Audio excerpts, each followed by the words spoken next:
Bismillahirrahmanirrahim, alhamdulillahi rabbil alamin, wa salatu wa salamu ala rasulina Muhammad wa ala alihi wa sahbihi ajma'in.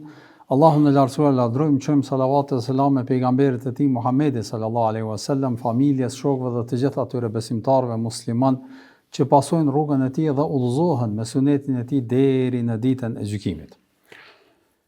Po vazhdojmë vëllezër të nderuar me dersin. Javën e kaluar kemi shpjeguar haxhin lamtumirs dhe ato veprime të cilat janë përmend në lidhje me këtë haxh.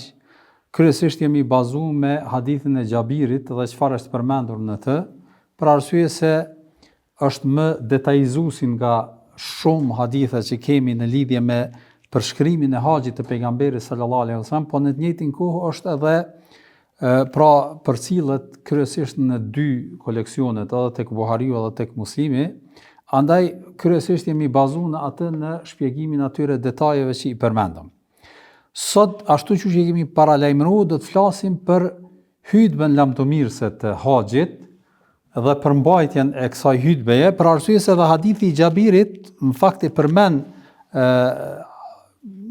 një pjesë mjaft të gjatë të kësaj hutbeje, mirë po unë e kom pat arsyeshme që me e shpjegu në formë pak ma specifikisht këtë hutbe, pra mos me qenë vetëm aty pjesa ku e shpjegon Xhabiri se çfarë ka thënë pejgamberi sallallahu alaihi wasallam, për faktin se vërtet porositë që përmban kjo hutbe janë porosi shumë të mëdha.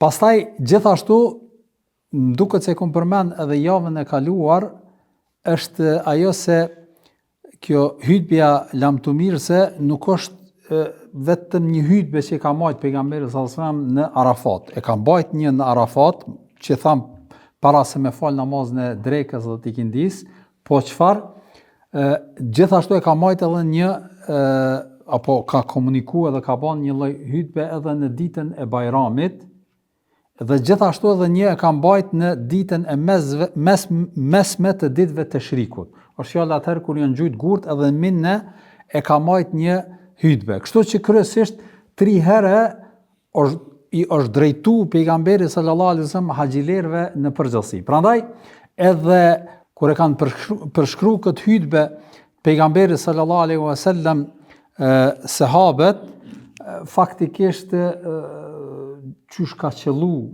këta sahab me së bashku me pejgamberin sallallahu alaihi wasallam, në atë formë edhe e kanë trajtuar edhe e kanë përcjell ato gjëra të cilat i kanë dëgjuar nga Muhamedi sallallahu alaihi wasallam.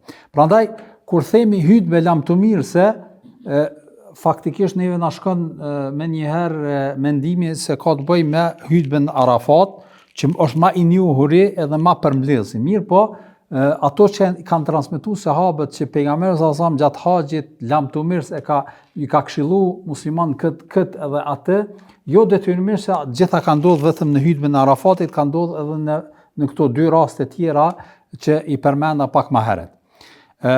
Gjithashtu është e rëndësishme ndoshta edhe një pikë ta shpjegojmë, kjo ka të bëjë me terminologjinë, përmendet edhe në Kur'anin famlar, Yawmul Hajjul Akbar, domthon haxhi i madh, Hajjul Akbar, kështu përmendet si terminologji.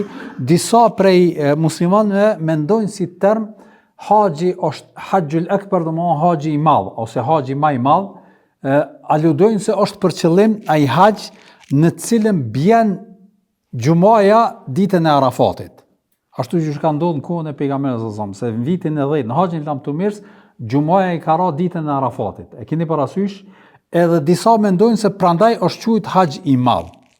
Kurse pra edhe në përgjithësi nëse bjen kështu thonë që është haxh i madh, kurse nëse nuk bjen atëherë nuk e quajnë haxh i madh ose e quajnë haxh i vogël. Mirë po, e sakta është se çdo haxh është i madh.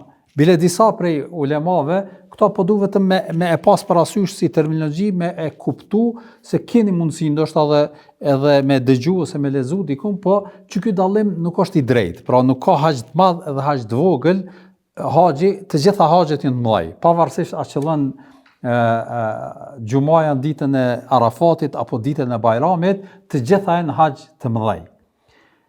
Po disa prej ulemave që përcjellin prej sahabëve kanë thënë që haxh i madh e kanë quajtur haxhin, kurse haxh të vogël e kanë quajtur umrën.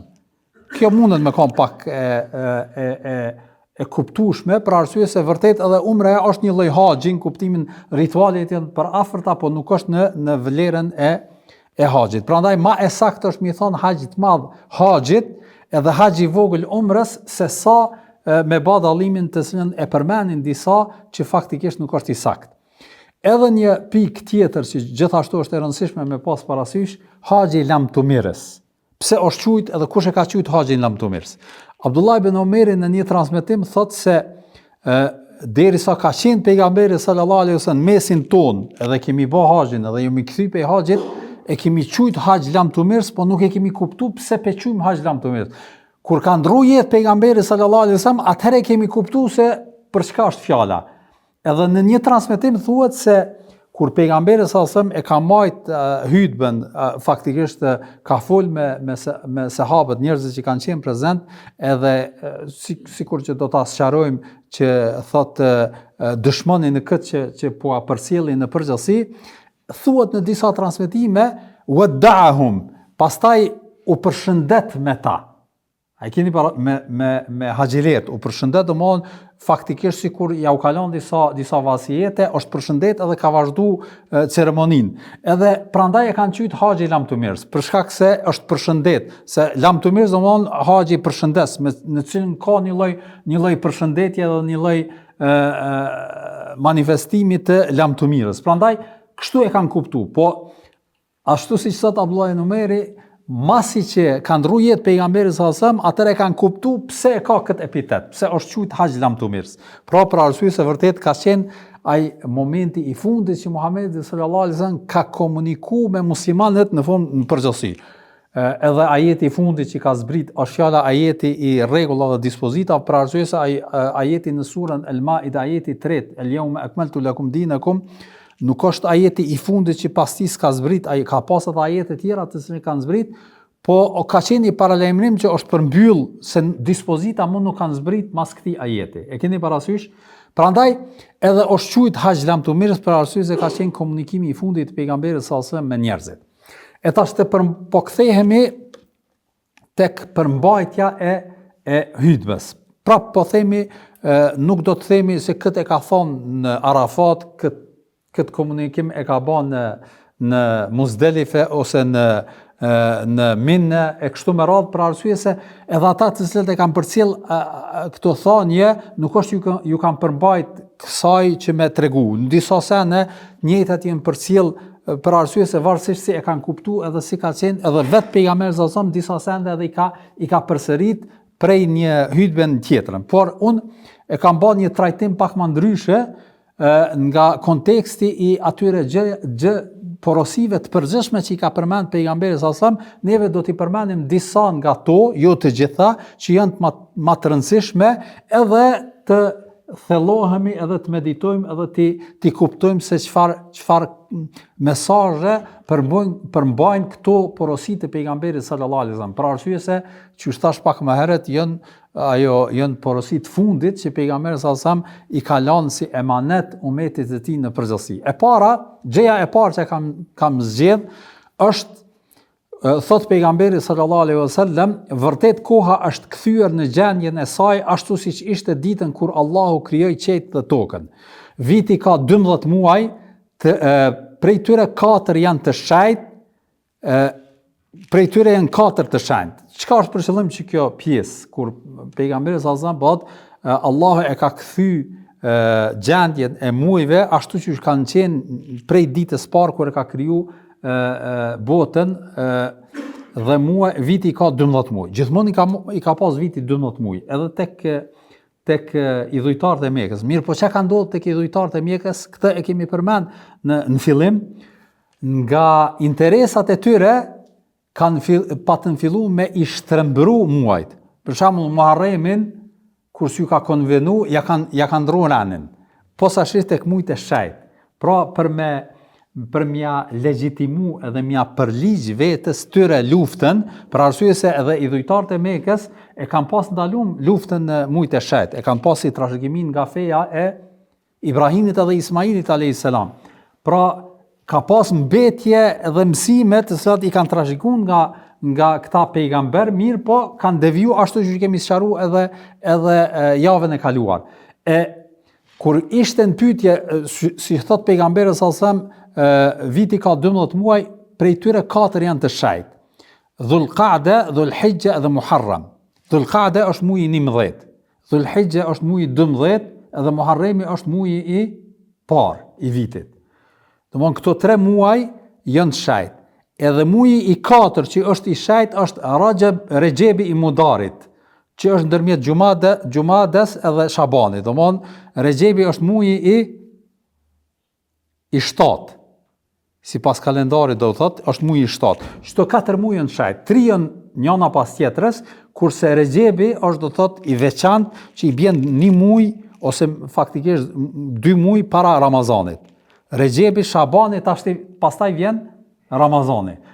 Shabani është domthon ky muaj që faktikisht është i shajt. Këto 4 muaj janë të shajt. Edhe pejgamberi sallallahu po do me tregu që s'ka me lujt me muj. Mujt kanë me kanë radhazi edhe nuk ka drejt asnjëni m'ia ndru vendin për interesat e tyne. Me thonë valla mu po më konvenon që mujin e ardhshëm mos me kanë i shajt se ku me bë këtë luftë ose siç e kanë pas traditë i dhujtarët, pra tash nuk ka. Senet janë kthy në normalitet. Me një fjalë. Po thot pejgamberi sallallahu se gjërat pra janë kthy, mujt janë kthy në normalitet, 12 muaj janë, këto janë do thot shajt, edhe kështu do të jetë derisa të ekzistojë kjo botë. S'ka m'ia ndru vendin. Për arsye se edhe Allahu i Madhërisht në Kur'anin famlar thot innaman nasi'u ziyadatun fil kufri.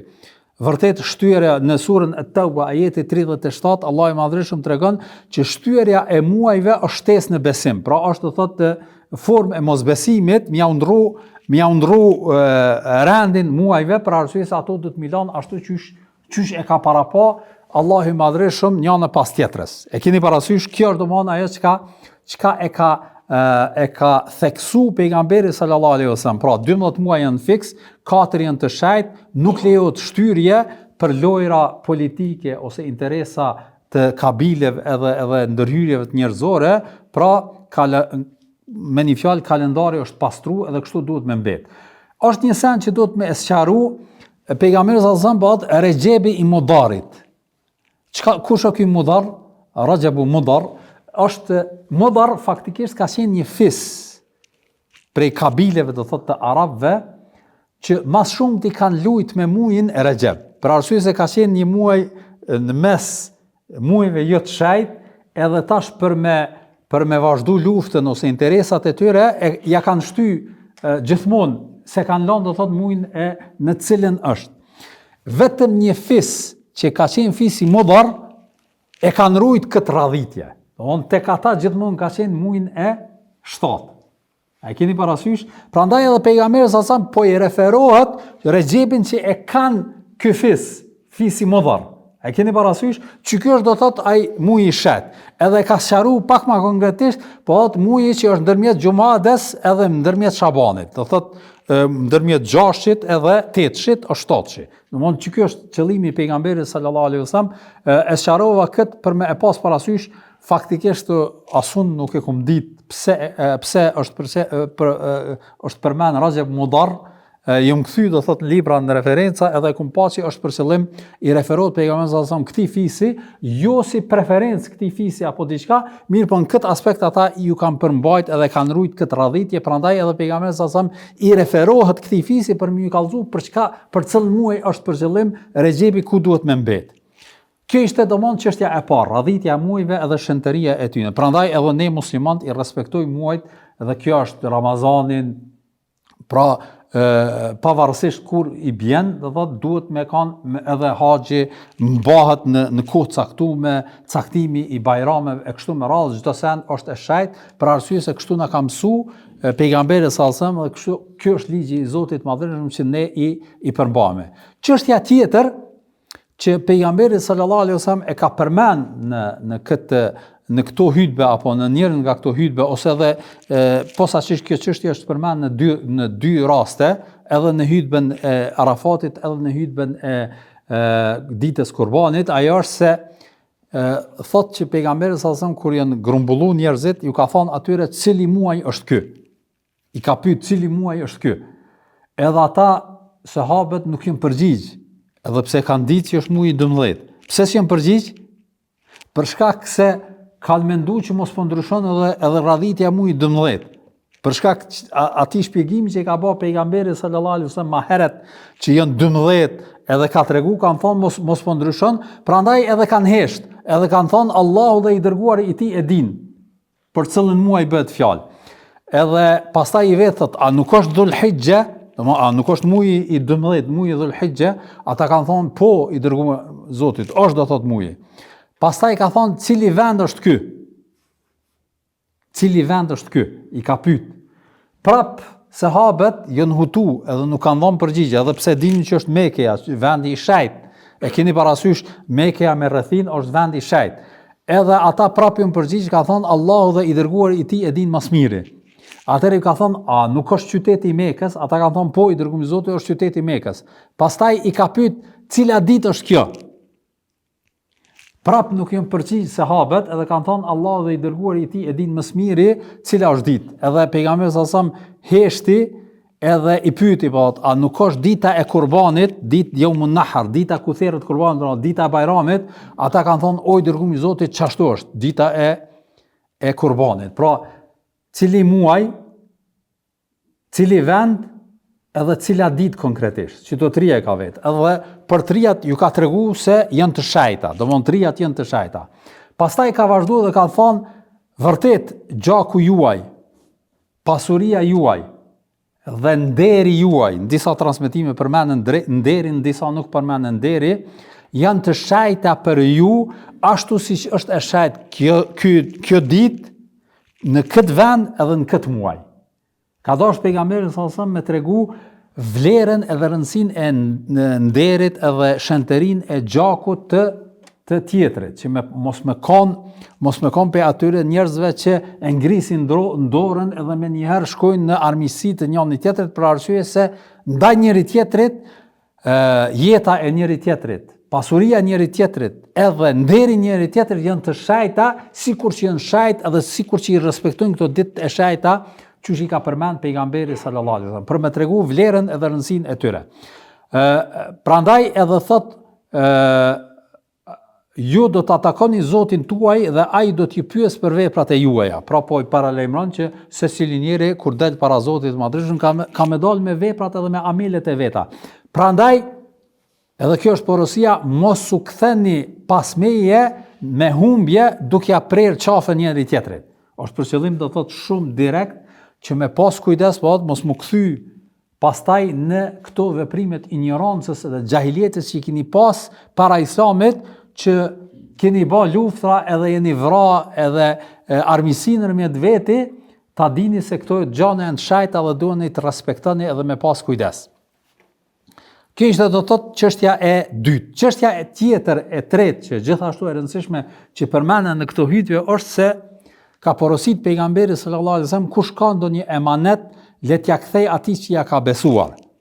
Pra, po i kthen disa rregulla edhe disa ligje që në kohën e xahilietit arabët edhe jo idhujtarët në përgjithësi i patën shkel me dy kamët e tyre, gjërat do thotë çajta, sikur që ka qenë jeta, pastaj mujt e kështu me radhë, edhe tash po kthehet tek emanetet.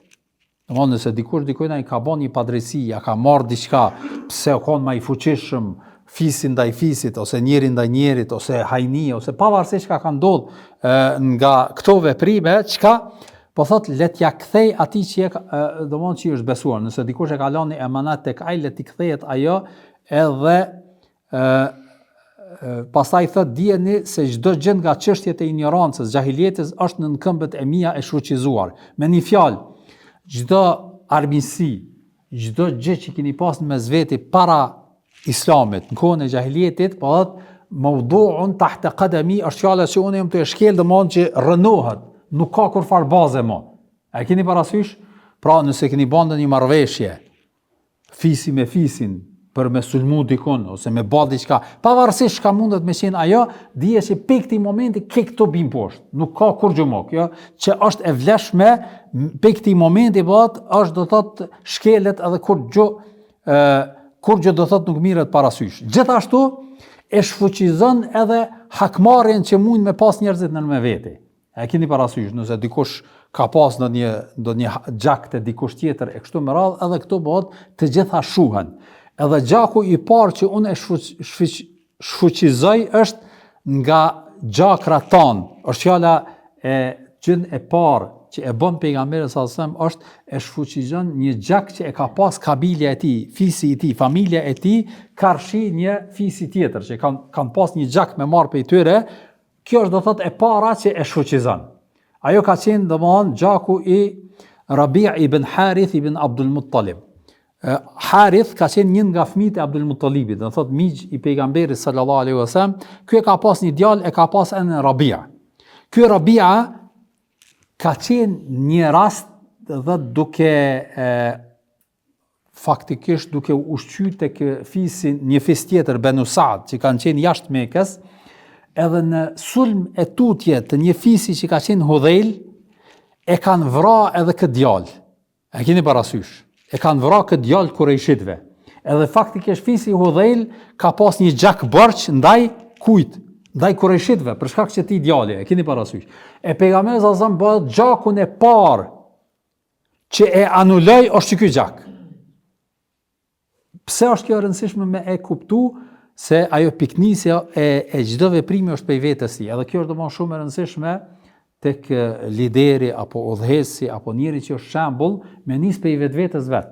Se shumë lehtë është mi thonë bëneni këto ose mos e bëni këto e ti me përjashtu veten. Jo, gjën e parë që e bën pejgamberi sallallahu alajhi wasallam fillon me veten e tij. Domthon edhe me fisin e tij. Prandaj edhe don me tregu shembullin që gjaku i parë ka me qenë gjaku i familjes tem, që me dëshmu se kjo është diçka serioze edhe ka me ra në formë të prerë të këtë gjithë. Pastaj, prej gjërave që i mohon, apo që i rënon prej adeteve të gjahiljetit, ka qenë edhe kamata. Tek arabet ka qenë njohur dhënia e paras me kamat. Njerëzit posaçërisht që kanë pas pasuni, kanë punu me këtë lloj biznisi, me thonë kushtimisht, ju kanë dhënë të tjerëve pare, edhe ata kanë punu edhe këta kanë siguru një përqindje kamatare pavarësisht a ka fituaj apo s'ka fitu. E keni parasysh kamata çfarë është për qëllim? Edhe këtu thotë që edhe çdo formë e marrëveshjeve kamatare që jetë nëpërmjet njerëzve, edhe këto të gjitha bin tokë. Domethënë asnjë nuk është e fuqishme. Edhe thot ju keni drejt vetëm për kapitalin e juaj, me një fjalë. Nëse dikush prej juve, që tash në qëtë moment, i ka dhënë borxh dikujna, me thonë është fjala para haxhit, për shembull, ja ka dhënë 5.000 euro borxh, edhe i ka thonë ti kthej mas 2 vjetë 7.000 euro, 5.000 tuat edhe 2.000 fitimin, do thot kamatën. Që kjo ka qenë marrëveshje edhe tash është të shku. Pejgamberi sallallahu alajhi wasallam po pikë këtij momenti kjo marrëveshje bjen poshtë. Nuk është valide. Çka ki drejt veç kapitalin tënd me marr. 5.000 euro i merr, i kthen, do thot, i kthehen ty, kurse fitimin nuk ki drejt me marr, për arsye se bjen poshtë. E keni parasysh, kjo domthon ajo rënimi do thot i gjitha marrëveshjeve kamatare. Edhe këtu e bën një shembull, e merr një shembull tipik dhe thot kamata e parë e cila shfuqizohet ka me qenë kamata e kujt? E axhes tem Abbas ibn Abdul Muttalib. Abbasi ka qenë kush? Axha e pejgamberit sallallahu alajhi wasallam, i cili e kishte pranuar Islamin jo shumë gjatë, pak para shlirimit të Mekës, a kemi përmend.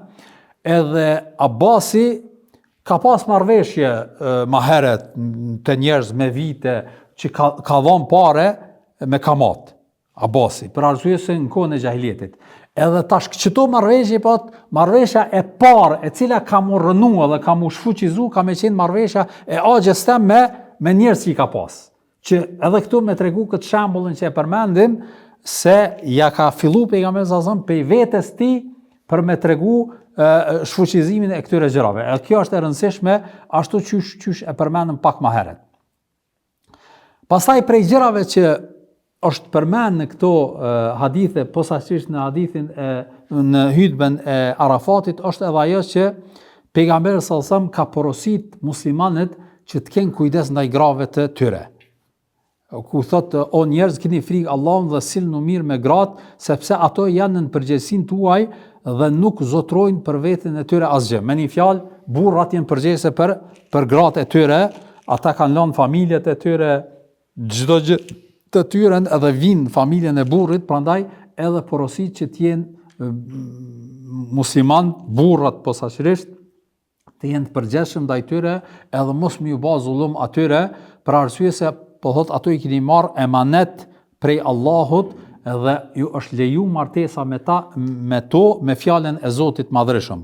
Pra ju është leju, do thot, bashkëjetesa edhe raporti intim me to me fjalën e Zotit Madhreshëm. Është fjala kanë komentuar ulemat se çfarë është për qëllim me fjalë të Zotit.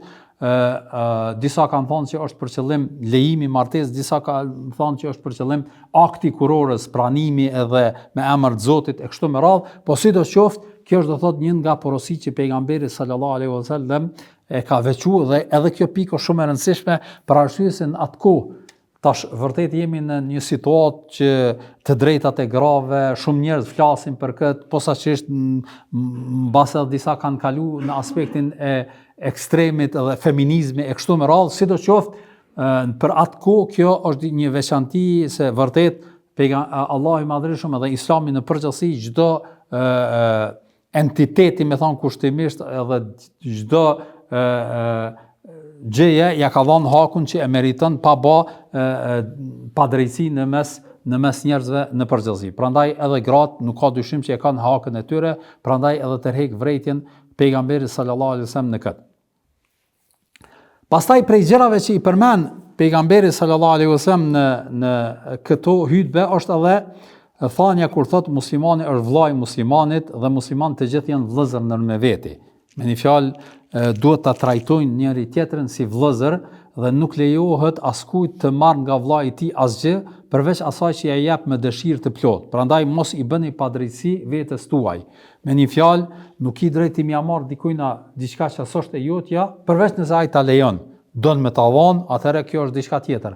Amo ti pse ki fuqi, pse ki pushtet, pse ki pozit, pse rrethana ta kanë mundsuar m'ia marr edhe ai me unë shkryt edhe mos me guxu me të kundërshtu, nuk guxon të m'ia marr mallin edhe gjën që s'është e jotja, përveç nëse ai don me ta dhon me qef, me dëshirë, ajo është tjetër sen. Amo me zër edhe mi bë kërcënim ose m'ia bë situatën që ai me heq dorë nga haku i tij edhe ti m'ia marr, kjo është do thot një gjë që ka insistuar edhe ka tërheq vërejtjen pejgamberit sallallahu alajhi wasallam me pas kujdes. Pastaj prej gjërave që gjithashtu pejgamberi sallallahu alajhi wasallam e përmend në këtë rast është se dijeni se zemrat nuk mbajnë peng ndaj 3 gjërave. Çfarë është për qëllim? Qëllimi i këtij hadithi apo kësaj thënie është se vërtet po thot pejgamberi sallallahu alajhi wasallam nëse besimtari i ka parasysh që to 3 gjëra që do t'i përmendim tutje, atëherë vërtet ai që i rrin gati edhe është i sinqert në këto 3 gjëra, ai nuk ka mundësi zemra i tij më ju përly me egoizëm dhe me zili edhe me lakmi edhe me gjëra të kësaj natyre. Faktikisht ai që mundohet mi marrë këto 3 gjëra i pastrohet zemra e tij. Cilat janë ato 3 gjëra? Sinqeriteti i veprës për Allahun e Madhreshëm. Domthonë ajo kulmi i çiltërsisë në kryen e veprave që më bëhet për hir të Zotit Madhreshëm. Kjo është e para. E dyta, këshillimi i sinqert ndaj udhëheqësve. Nëse sheh për shembull dikush që është udhëhes apo ka pozitë e kështu me radhë edhe sheh që ka gabu, edhe je njëri që ki pozitë edhe ki autoritet, mundesh me qenë dietar, mundesh me qenë hoxh, mundesh me qenë njëri që ka mundësi, edhe thot shkon edhe bën nasihat me zemër çiltër, do thot jo me interes.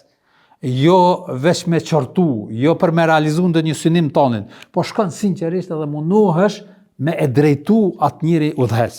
Kjo është domosdoshmë e dyta.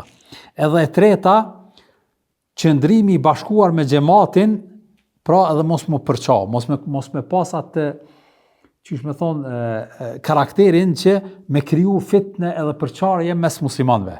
në situata në rrethana ndryshme, me kanë prej atyre që mundohet me i mbledh musliman, edhe jo që i shkapërder dhe i përçan musliman, pra u dën të mirën atyre. Pejgamberi sallallahu alajhi wasallam ai njeri që i plotson këto, mundohen këto 3 gjana me kanë mja dhon hakun, ai e ka pastru zemrën e tij prej çdo forme do thotë egoizmit, lakmis, zilis, e gjërave domthonjë që e përlyn zemrën besimtarit në përgjithësi. Pra sinqeritetin vepra ndaj Allahut Madhërisëm, sinqeritetin ndaj udhëhesve, edhe e treta domthonjë interesimi apo kontributi për me qëndru musliman bashk edhe mos më përqa, pra mos me ba fitne dhe përqamje mes muslimanëve në përgjithësi. Pastaj prej gjërave që përmenden gjithashtu është se pejgamberi sallallahu alajhi wasallam ka thonë kush e ka synim dynjan, Allahu ja vendos varfrin para syve. I ja shpërndan çështjet e tij dhe nga ajo botë nuk i vjen veç se ajo që i është caktuar. Po ai njeri që preokupimi i tij është kjo dynja, edhe pasunia, edhe gjërat që ndërlidhen me këtë dynja, që ky është preokupimi i tij, po thotë çati njeri Allahu kur s'ka me bë rahat. Gjithmonë ka me konë i shqetësum. Sot do me pas pasuni, ka me konë gjithmonë i shqetësum, megjithëse po ati po thotë nuk do t'i vi as ma shumë, as ma pak se çai ka caktu Allahu i Madhërisëm.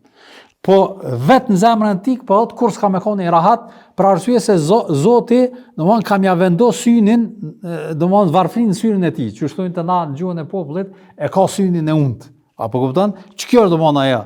Njerëzit, pra ai që e ka preokupim dynjan. Edhe po thotë Allah ja shpërndan çështjet që domthonë asnjë sen nuk është rahat për kurrë, domthonë gjithmonë ka të lashe edhe çështu mundohet në këtë dynjë derisa është gjallë, për arsye se synimi i tij është do thotë i afatshkurtër gjërat që kanë bëjnë me këtë dynjë. Ndërsa bëhet kush synon ahiretin.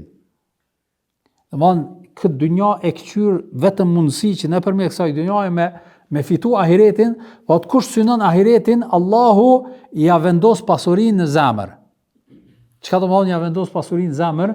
Al-ghina ghina an-nafs, i thotë edhe pejgamberi sallallahu alajhi wasallam ka thonë, pasuri e vërtet është kur e ki zemrën të mushun, që domthonë nuk të bën përshtypje. A e ke pa njëri, na është i mundën mi pas, qysh është ai hadithi pejgamberit sallallahu alajhi wasallam, me pas një lugin me ari, çka ka qef me pas edhe një.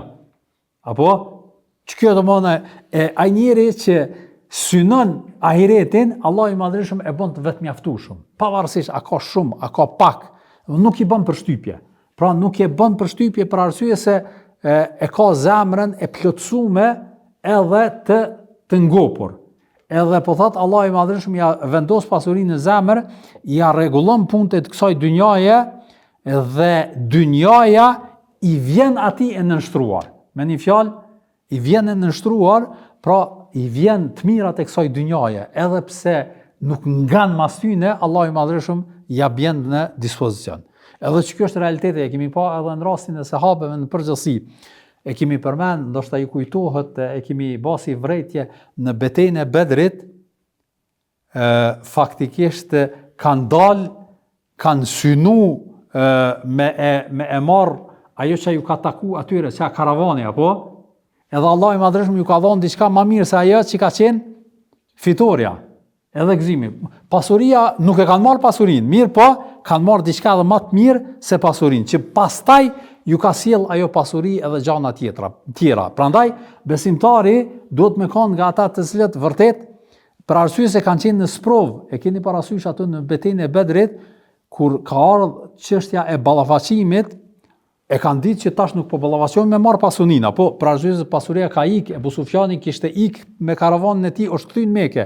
Këta do të ballafaqohen e tash Allah i Madhërisëm i ka vënë në sprov, a janë gatshëm ata mu ballafaqu, edhe pse pasuria ju ka ikë, apo edhe janë ballafaqu, edhe e kanë kalu testin, prandaj edhe Allah i Madhërisëm pas kësaj ju ka pru pasuri të jashtëzakonshme. Faktikisht prej betejës Bedrit e tutjes musliman vetëm kanë jetu mirë e ma mirë deri në fund. Pastaj për gjërave që pejgamberi sallallahu alajhi wasallam këshillon në këtë hutbe është edhe porosia ndaj robërve atyre njerëzve që i kanë në shërbëtorët e tyre. që njeri, sikurse tek gratë, gjithashtu edhe tek robërit edhe shërbëtorët e tyre, që me u kujdes për ta edhe në ushqim me i vesh ata, mos me kanë do thot prej atyre që i shtypin edhe sillen keq. Kjo në kohën bashkëkohore vjen në formë të drejt për drejt, ata njerëz të cilët për shembull kanë punëtor nëpër firma apo nëpër vend pune të tyre, ose janë drejtor apo udhëhes apo kanë bikëqyre njerëz në vetën e tyre, me pas kujdes mos më bë zullum, veç pse ja ki inati ose nuk të respekton ose diçka dhe ti tash i hin hak, do të me pas besimtari kujdes edhe me kanë prej atyre që sillet mirë edhe korrekt me të gjitha ata njerëz. Edhe ata që sillen mirë me ty, sillesh korrekt edhe mirë, po edhe ata që sillen edhe nuk të vlerësojnë, edhe me ta sillesh korrekt edhe mirë me ta, edhe nuk ju hin hak vetëm pse po mundesh. Pastaj për gjërave që porosit pejgamberi sallallahu alaihi wasallam është edhe tregohet në disa transmetime, dhe kjo shpeshherë hoxhallarët e kanë përmend, edhe çështja e porosisë ndaj fqinjve, kojshive që i kem do thot nëpër afër shtëpis, me pas kujdes ndaj tyre, saqë ka edhe hadithe tjera të cilat e aludojnë në këtë, saqë pejgamberi sallallahu alaihi wasallam në disa raste që ka thonë aq shumë ka fol pejgamberi sallallahu alaihi wasallam për hakun e kojshis, hakun e fqiut, saqë kena mendu që ka me ardhur diçka ka me zbrit prej Allahut madhreshëm ndaj ajet ose ndaj vendim që edhe fqiu ka me pas hak në trashëgimi. A e keni parasysh? Tash njeri kur des trashëgimin e tyre këtij njeri e merr kush? Familjarët. Fëmijët, prindërit e kështu me radhë. E po thonë sahabët, kina prit që ndoshta edhe kojshin ka me bë hisenik, që me marrë një hise, çast shumë i ka dhënë rëndësi pejgamberit sallallahu alajhi wasallam kësaj çështje. E keni parasysh? Këtu kuptojmë se sa është kujdes edhe i ka dhënë rëndësi pejgamberit sallallahu alajhi wasallam kësaj çështje në përgjithësi.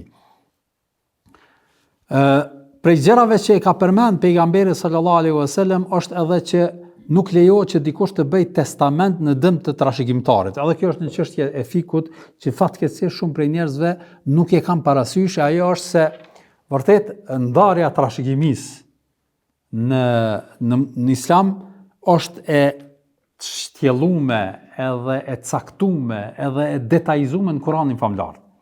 Domthonë dihet qartë në të gjitha rrethanat sa i takon djalit, sa i takon vajzës, sa i takon babës, sa i takon nanës, sa i takon vllaut, të gjitha rrethanat. Nëse vdes, në islam janë përmend.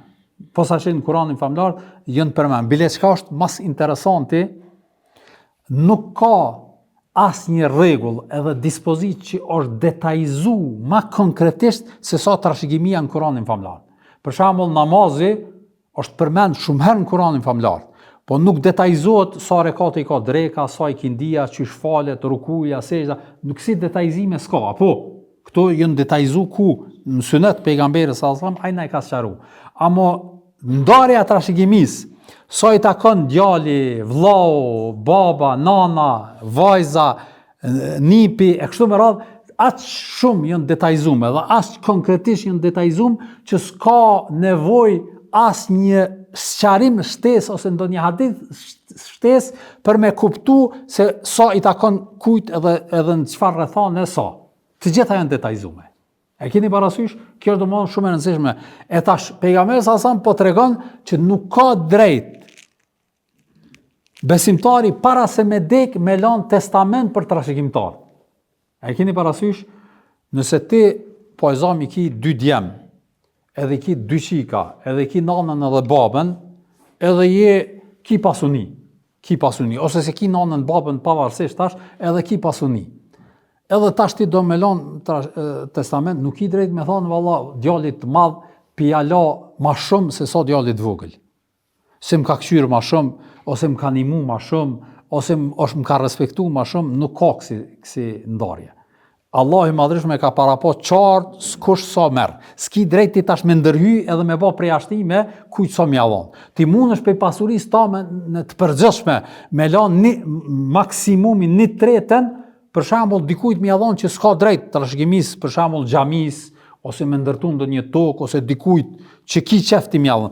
Amo atyre njerëzve që kanë trashëgimi me ligj të Zotit, nuk i drejt ti m'u dhon ekstra diçka edhe më ju përmend atyne që këta kanë drejt diçka më shumë se njëri tjetri. Për arsye se këta e kanë se dia e kuptuat këtë çështje është e rëndësishme me pas parasysh e këto e ka trajtuar pejgamberi sallallahu për arsye se tek idhujtarët ka qenë shumë e njohur ndarja çysh kanë dashur ata e kanë ndarë.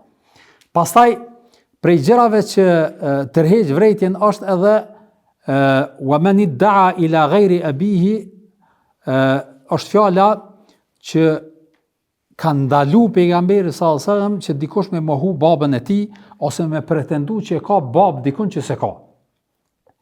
Për arsye se edhe çështja e gjakut edhe prejardhjes familjes nuk ka drejt njeriu me zgjedh. Me thonë valla unë po them kushtimisht s'po du me pas babë, që të babën që e kam, se mundet me konë arsyeja nuk është pej familjes të mirë, ose nuk pe njohin për njëri të mirë, ose nuk ka pasuni që me mlanë mu, pavarësisht arsyes, edhe po du me pas babë filanin, se ka pasuni, ose ka pozit, ose ka do thot një linje të gjakut shumë ma të respektum, edhe po du me pas babë filanin. Tek arabet, një dhujtari, do më në gjahiljet, a ka një njohër kjo, ka mujt njerëzit me ndru babën, a në islam, kjo është diçka që s'mundesh me bë kurrë. Edhe ai që pretendon faktikisht kërcënohet me kërcënime shumë të mëdha. Edhe këtu e potencon pejgamberi sallallahu alajhi wasallam që nuk ka drejt që dikush me mohu baban e vet apo me pretendu se dikush tjetër është baba i tij. Prandaj edhe e ka potencu këtë në përgjithësi.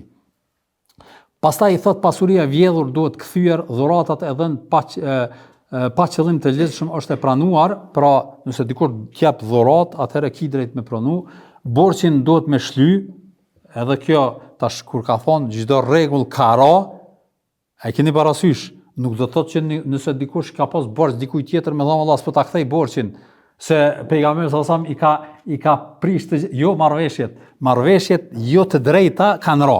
Kurse nëse ti ke pas borxh dikujt, atëherë dush me kthy. Prandaj edhe e vërteton pejgamberi sallallahu alajhi wasallam thotë borxhin duhet me kthy, edhe s'bën me mohu tash, dhe secili që ka marrë misi për do thotë o zottu për detyra, ato duhet me i përmbush. Pastaj prej gjërave që gjithashtu e përmend edhe zakonisht hoxhallarët e kanë përmend në për hutbe të ndryshme është edhe çështja që kanë thënë që thot pejgamberi sallallahu alajhi wasallam o ju njerëz dijeni që Zoti juaj është i vetëm. Allahu i madhërisht është një. Mos mendoni se një arab ka përparësi ndaj një jo arabi. Pra tash po vim tek rrethi i largimit të çdo pretendimit apo i thuhet në gjuhën supremaci, që me thonë filan populli është ma i vlefshëm, ose fisi është, pra këto forma të dallimit edhe pretendimit se dikush është mbi tjetrin, po do me tregu pejgamberi sallallahu alajhi wasallam që në islam nuk ka dallim pse dikush është arab edhe dikush s'është arab. I kuqi mbi një të zi, apo një i zi mbi një të kuq, por e domosdoshme edhe parim tek njerëzit kush është takvallëku, devotshmëria. Pra jo fizionomia e njerëzve, jo prejardha e njerëzve, jo gjuha e njerëzve, jo ngjyra e njerëzve, dukja e njerëzve, gjitha këto nuk kanë kurfar vlere te Zoti i Madhreshëm, por është e domosdoshme vetëm vlerë që respektohet edhe që vlerësohet te Zoti i Madhreshëm është çka? Vetëm devotshmëria edhe sa je duke u mbrojt ose duke e nal veten tënde ndaj harame edhe duke bë vepra të mira. Prandaj edhe kjo është domthonjë një nga parimet shumë themelore edhe shumë të njohura që në kohën bashkëkohore shumë flitet për të edhe pretendohet se kjo nxjerrje në pah është do thotë diçka që ka të bëjë me kulturën moderne, do thotë kohës bashkëkohore, se të kalumen njerëzit kanë pas dallime, tash nuk ka. Janë konventa bashkëkohore që i kanë shkruajt kombët e bashkuara e kështu me radhë, mirë po çfarë themi ne, këtu rregulla neve na i ka vendos pejgamberi sallallahu alajhi wasallam para 14 shekujve e jo para para disa dekadave, ashtu siç është në disa ligje dhe rregulla tek disa shtete moderne perëndimore. Deri në vitin 1960 për shembull, në Amerikë ka pas dallim shumë të madh ndërmjet zezakëve dhe njerëzve të bardhë. Deri vonë e dim do thotë në Afrikën veriore se çfarë padrejtësit kanë ekzistuar. E tek musliman këto gjana janë të definuar dhe sqaruar që nga koha e pejgamberit sallallahu alajhi wasallam se nuk ka dallim dhe nuk ka kurfar ndryshimin apo ngritje ndaj njerëzve të caktuar vetëm pse dallojnë me ngjyrë ose me racë ose me gjuhë e kështu me radhë. Prandaj edhe ndoshta keni dëgjuar për Malcolm X-in në Amerikë ka qenë një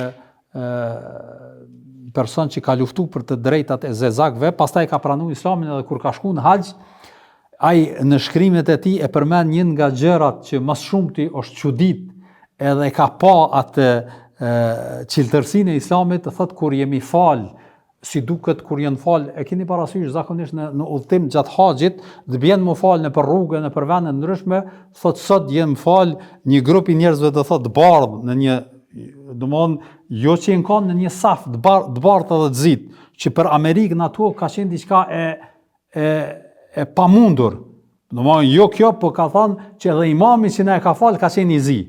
E përmend ai do thotë si gjë që i ka bë për shtypje, që për të ne është diçka shumë normale, shpesh herë ndoshta keni pa edhe video ose fotografi që para do kohë poshtë një foto në një spital, nuk e di në botën arabe dikun, e falnin namazin, 4 veta ishin kanë, një imam edhe 3 xhamat, edhe thoshin që imamin që pe fal namazin ishte ai pastruesi i spitalit, domthonë pastruesi i WC-ve, ai ishte edhe me tesha do thotë të pastruesit, kurse pas tij na ata doktorat, kirurgat që i bojnë operacion domthonë nivele më të larta specializimit, megjithatë janë radhit edhe falen e kanë qit imam një njeri që faktikisht në rang, me thon apo në synin ton, ai do të më kon këtë për mas, këtë në fund, po megjithatë te na vlerësohet dituria edhe që është thamë takvallëk, ku nuk ka dyshim që me siguri ai pastruesi e ka ditë Koranin më shumë dhe prandaj edhe i kanë dhënë përparësi ashtu siç na ka mësuar neve pejgamberi jon Muhamedi sallallahu alaihi wasallam. Pra kjo është një çështje që unë e përmenda, po shpesh herë trajtohet nga hoxhallarët edhe shpjegohet.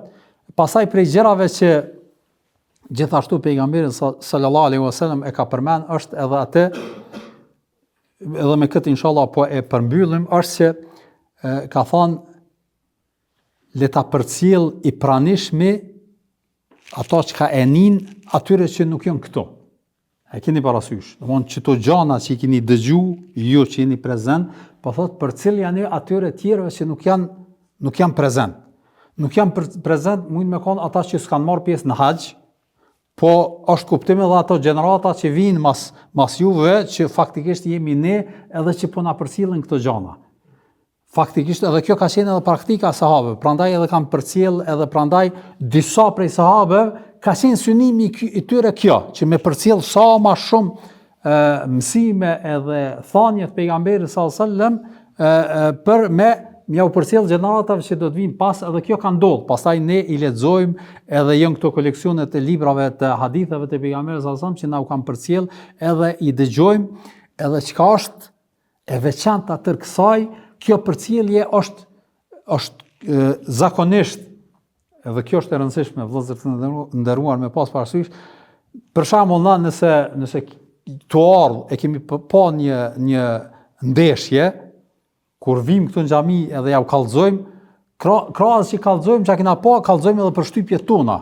A e keni parasysh që kështu e ka faktikisht në thanjet e pejgamberit sallallahu alajhi wasallam, sahabët kanë pas kujdes që mos me tregu për shtypjet ose çysh e kanë kuptuar ata, domthonë një aspekt veçantë, po e kanë përcjell fjalë për fjalë çka kanë dëgjuar pe pejgamberit sallallahu alajhi wasallam.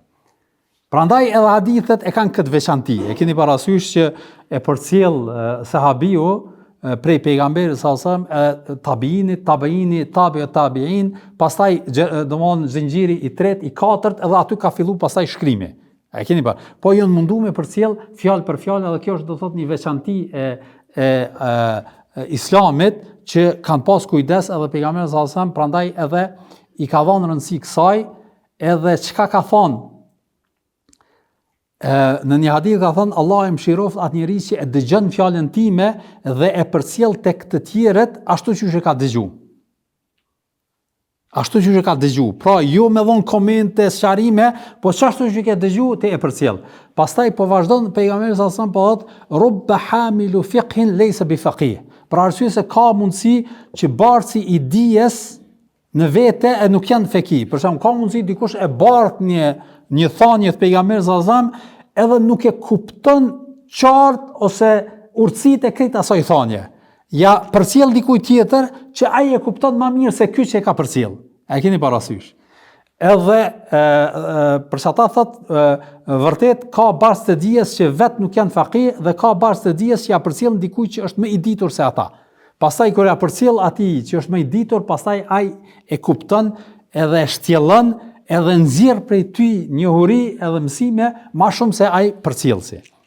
Prandaj edhe kjo është ajo veçantia e Islamit edhe mësimeve islame në përgjithësi në përcjelljen e haditheve të pejgamberit sallallahu alajhi wasallam, edhe kjo ka qenë përkushtimi edhe porosia e pejgamberit sallallahu alajhi wasallam. Dhe kështu pejgamberi sallallahu alajhi wasallam thuhet që pasi i ka përcjell këto edhe disa thanje tjera në përgjithësi, i munduan me bë një lloj përmbledhje në pika të cilat kanë qenë ato më të rëndësishme, pastaj thotë ato që aja u kam përcjell, thot, a e kam përcjell në formën në mënyrën më të mirë. Edhe ata thonë, po i dërguari i Zotit, e ke përcjell, faktikisht është një lloj dëshmie që ja kanë dhënë pejgamberit sallallahu alajhi wasallam që vërtet thuhet ad-dayta e ke përcjell, e ke çuar në vend urdhrin, emanetin që Allahu i Madhërisht që ta ka ngarkuar me të, wafejte edhe ja ke dhënë hakun që është më miri, edhe e ke çuar në vend. Pastaj pejgamberi sallallahu alajhi wasallam e ngrit dorën, thot Allahumma fashhad. Allahumma fashhad. Allahumma fashhad.